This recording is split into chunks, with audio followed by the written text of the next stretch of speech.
오늘 이 저녁 시간 함께 읽을 하나님의 말씀 사사기 14장 6절에서 10절까지의 말씀입니다. 사사기 14장 6절에서 10절까지의 말씀 여러분들을 대표해 제가 읽도록 하겠습니다. 사사기 14장 6절 말씀부터 제가 계속해 읽어가도록 하겠습니다.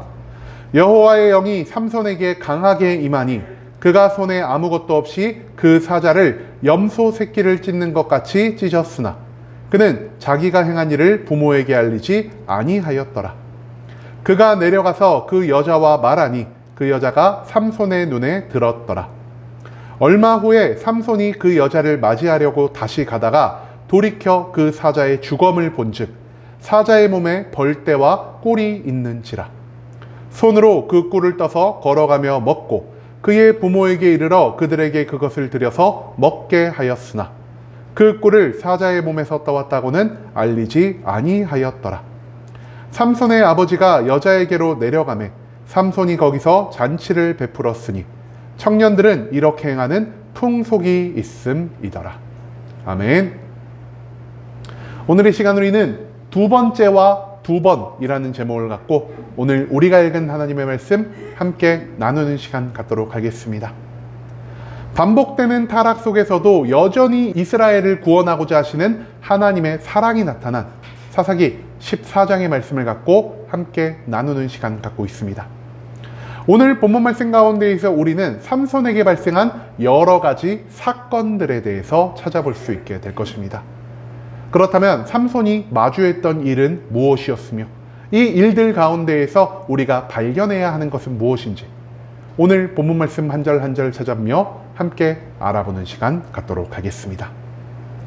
먼저 본문 6절 말씀에서 성경은 이렇게 기록합니다. 여호와의 영이 삼손에게 강하게 임하니 그가 손에 아무것도 없이 그 사자를 염소 새끼를 찢는 것 같이 찢었으나 그는 자기가 행한 일을 부모에게 알리지 아니하였더라. 6절 말씀에서 우리는요 삼손에게 일어난 놀라운 일 한 가지를 찾아볼 수 있을 것입니다. 삼손은요 우리가 월요일 말씀에서도 나눈 것처럼 하나님에 의해서 세워진 이스라엘의 사사였습니다. 그리고 이스라엘 사사의 역할 무엇입니까? 이방 민족의 침입에서 이스라엘을 구원해내고요 저들에게 하나님의 평안을 허락하여 주는 것이 바로 사사로서의 역할이었다라는 것이죠.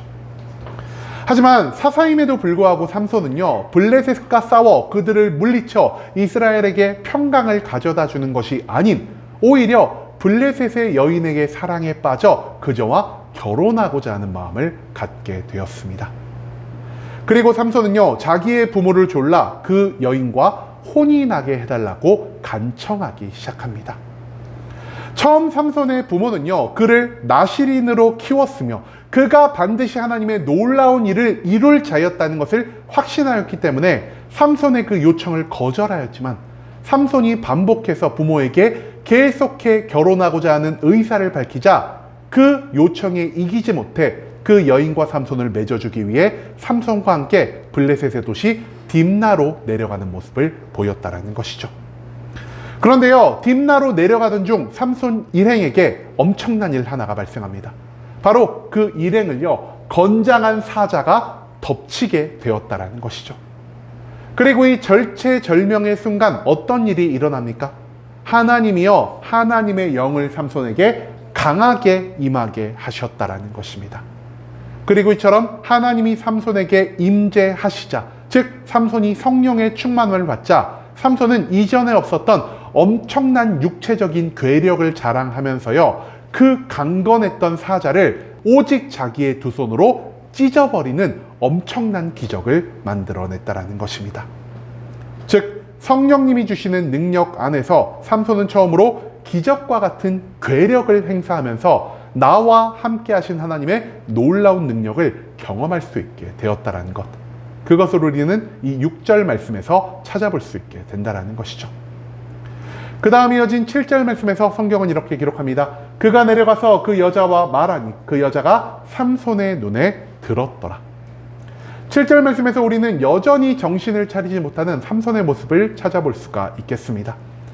이처럼 두 번째 성령의 충만함을 경험했음에도 불구하고 삼손은요 자기가 원래 원했던 대로, 즉 자기의 만족과 유익대로 블레셋 땅 딥나에 내려가서 자기가 결혼하고자 하는 그 여인과 독대할 수 있는 기회를 얻게 되었습니다. 그리고 그는 그 딥나에서 그 여자와 많은 대화를 나누었고요. 그 대화 결과 어떤 일이 벌어졌죠? 그 여자가 삼손의 눈에 들었더라. 한마디로 삼손이 그 여인에게 완벽하게 홀리게 되었다라는 것입니다. 여러분, 그런데 여기서 우리 재밌는 것 한 가지를 생각해 봐야 할 것입니다. 삼손과 이 여자가요, 대화할 거리가 많았을까요? 생각보다 삼손과 이 블레셋 여인은요, 서로 공통된 관심사가 거의 없었다라는 것입니다. 왜냐? 한쪽은요, 이스라엘 민족으로서 지금 우리를 지배하고 있는 블레셋을 원수처럼 여기는 자였고요. 다른 한쪽은 블레셋 여인으로서 우리의 지배를 받는 이스라엘 백성들을 가치없는 존재로 여기고 있었다라는 것입니다. 또한 이스라엘은요, 애초부터 누구만을 믿고 살았죠? 오직 하나님 한 분만을 믿고 살았는데요. 블레셋은 다곤, 아스다롯을 비롯해서 수없이 많은 신들을 믿고 살아가는 다신교 문화권에 속해 있었다라는 것입니다.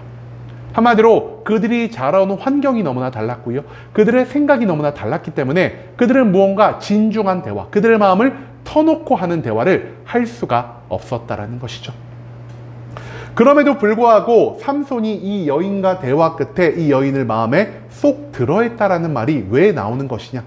삼손은요, 대화를 통해 그 여인의 속마음을 본 것이 아니라 그 여인의 외면만을 보고 그 여인을 더욱 사랑하게 되었다라는 것입니다.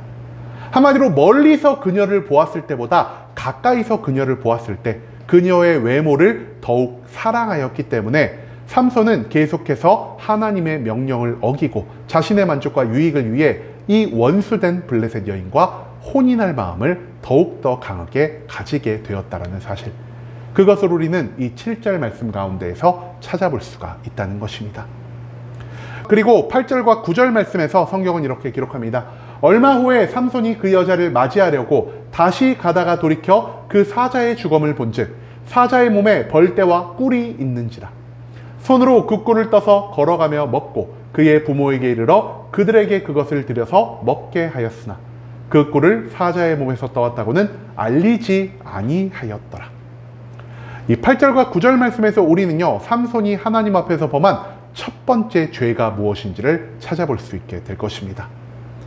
여러분, 이처럼 여자를 만나서 완전히 자신의 마음을 확정한 삼손은요, 잠깐 다시 자신의 고향 땅으로 돌아가게 됩니다.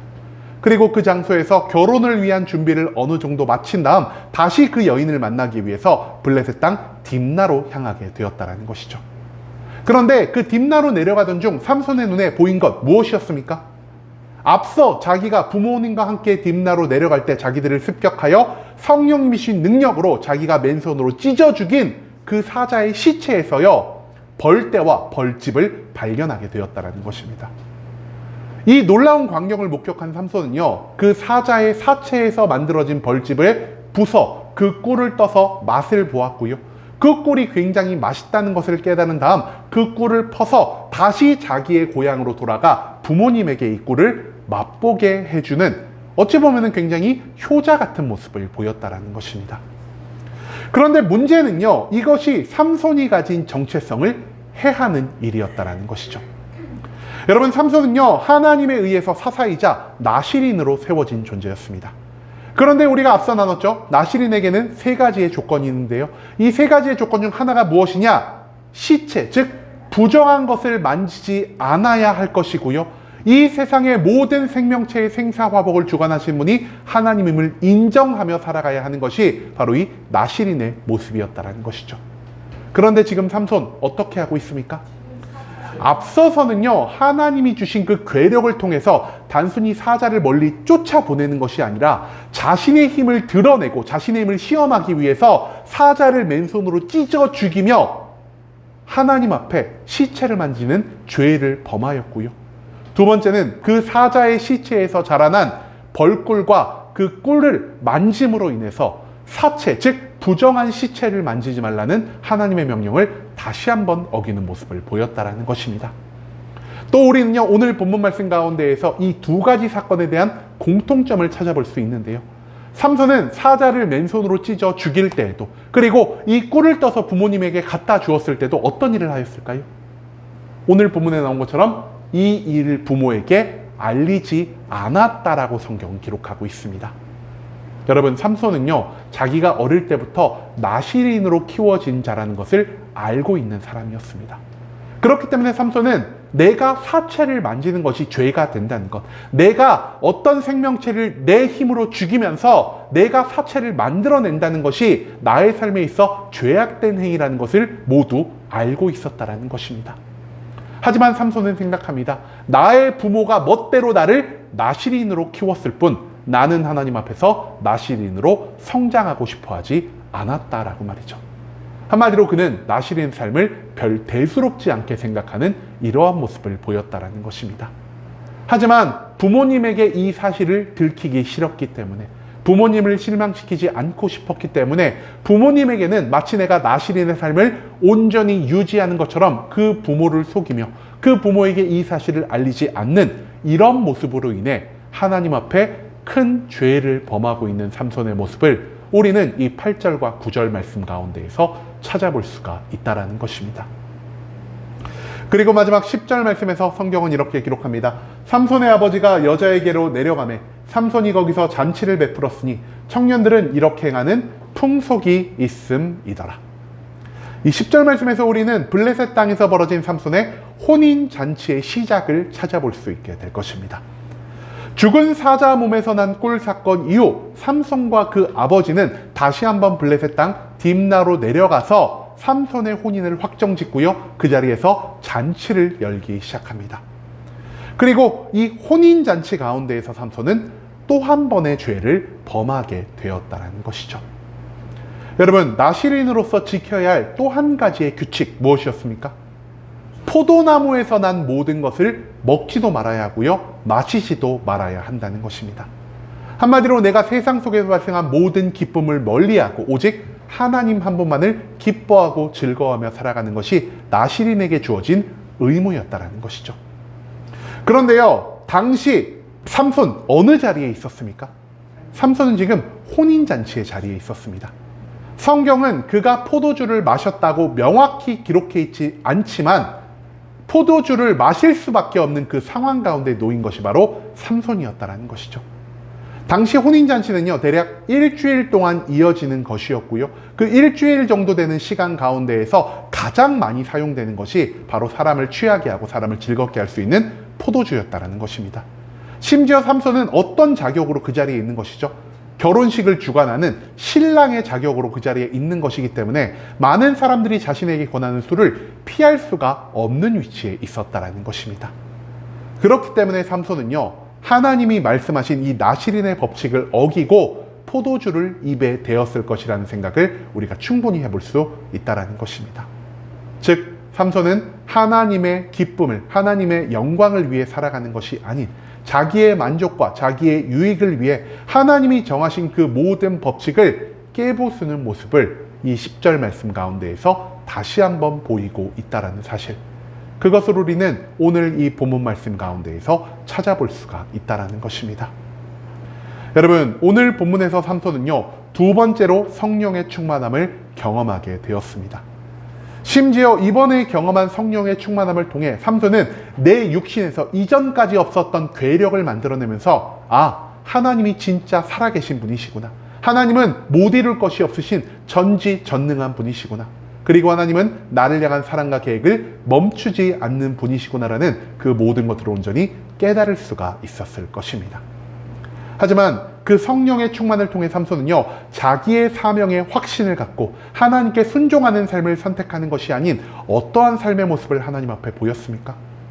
나실인으로서 하지 말아야 할 것, 죽은 시체, 부정한 것을 만지고요, 하나님이 입에서 대지 말라고 하신 포도주를 마시는 이 어리석은 죄악의 모습을 하나님 앞에 보이고 있다는 것입니다. 나실인임에도 불구하고 하나님이 명령한 이 모든 것들을 어기며 살아가는 삼손의 모습은요, 나실인이라고 부르기에도, 성령에 충만한 자라고 부르기에도 부족한 모습을 가지고 있다는 것이죠. 즉, 성령의 충만함을 통해서 모든 것을 경험한 자일지라도 우리의 삶 가운데에서 항상 죄를 향한 유혹이 다가올 수밖에 없을 것이요. 우리가 그 가운데에서 하나님에게 순종하는 삶을 선택하는 것이 아니라 죄를 선택한다면 우리는 하나님의 심판과 징계 가운데에서 파멸의 삶을 경험할 수밖에 없다라는 사실을 삼손은 자신의 삶을 통해 우리에게 가르쳐주고 있다라는 것입니다. 한마디로 성령의 충만함이라는 하나님이 주신 해답지를 보았음에도 불구하고 올바른 정답을 써내려가지 않는다라면 우리들은 언제고 하나님의 심판 가운데에서 무너져 내릴 수밖에 없다라는 사실, 그것을 우리는 오늘 본문 말씀 가운데에서 잊지 말아야 한다는 것이죠. 여러분, 이제는 성령의 충만함이요 모든 죄에서 나를 보호해 주는 것이 아닌 단순히 내가 하나님의 놀라운 모습을 경험하게 해주는 데 의의가 있다는 사실을 기억할 수 있길 원합니다. 여전히 죄와 의로움에 대한 선택지는 나에게 달린 것이며 성령의 충만함에도 불구하고 우리가 나의 만족과 유익을 위해 죄를 먼저 선택한다면 그것은 나의 삶 가운데 하나님의 징계로 돌아올 수 있다는 사실을 우리는 오늘 본문 말씀 가운데에서 배울 수 있게 되었다는 것이죠. 2번이나 성령의 충만함을 받았음에도 2번 연속으로 죄를 선택한 삼손의 어리석음을 잊지 말고 성령 충만함을 통해 이 세상 다른 무엇보다 오직 하나님의 의로움을 먼저 쫓아 살아갈 수 있는 순복음 함께하는 교회 모든 성도님들 될 수 있길 간절한 마음으로 소망하겠습니다.